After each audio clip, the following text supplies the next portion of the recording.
Ivan, could you tell me a little bit more about the value of an oral tradition? What is so special about it, and how does it work?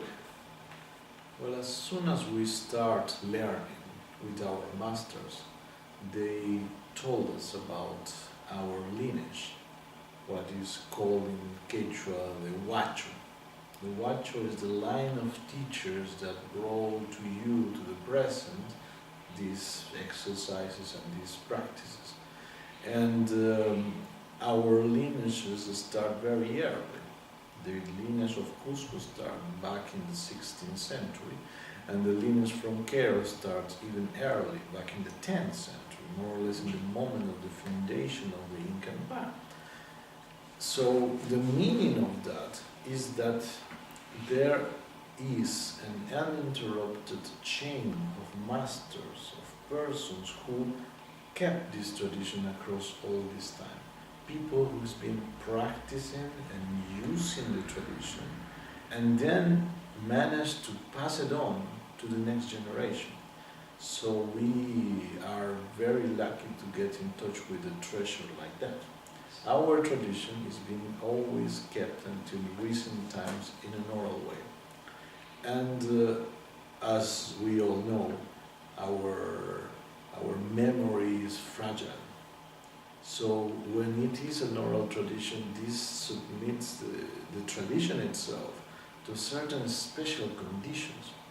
Basically, we remember only the things that make sense, or we remember the things that really work. So if these teachings survive so much time, and they were passed on the time, across the time by the teachers, generation after generation, this really means that they have been proven by the time and by the real life, and they survive. And if they survive, it means that they work. But in the same way, when you keep some knowledge in an oral tradition, you need to keep it simple. We cannot remember so much. We can train ourselves and we can improve our memory, but it has certain limits. You know, it's not like in a book. In a book you can put every single detail and it can be endlessly complicated. In our memory, you need to keep it simple and focused.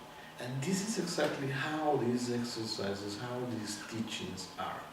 They are simple, they are very efficient, they can help you to achieve enormous results with simple actions. And they are organic. So the whole tradition is kept like a whole, because everything is related with everything else. When you are trained, you are going to start to see little by little and deeper the reality in a particular way. And this is how we receive the teachings. It took us some time to make certain steps. For example, to incorporate what is one of the main concepts of the tradition, the Aini, the reciprocity. Sacred reciprocity is something that takes time. Yes. You know?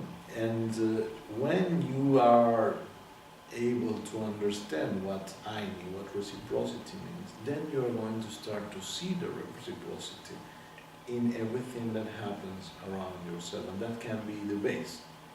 Then you can start to interpret the facts of your life in a different way, like an Aini. So it can be like a couple of glasses that allow you to see better, like the ones we used to read. When you put yourself the glasses of the Aini, you're going to start to appreciate the world in a different way.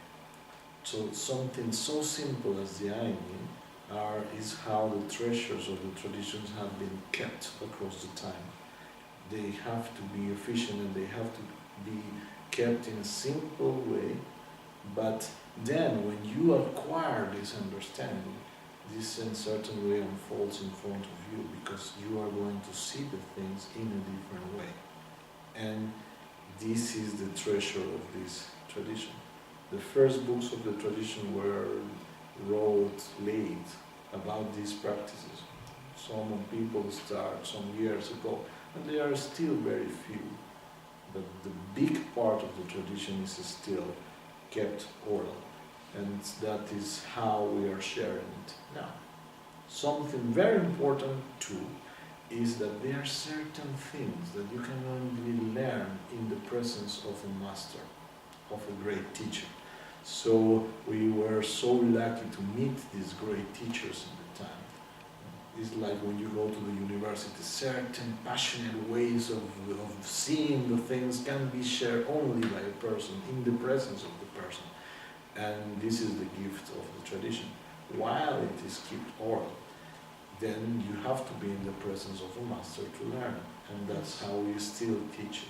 It's still your way of teaching, to be in the presence of you, to really grasp the essence of the teachings. Exactly, and that is how this tradition is being shared generation after generation, and we keep that way of teaching.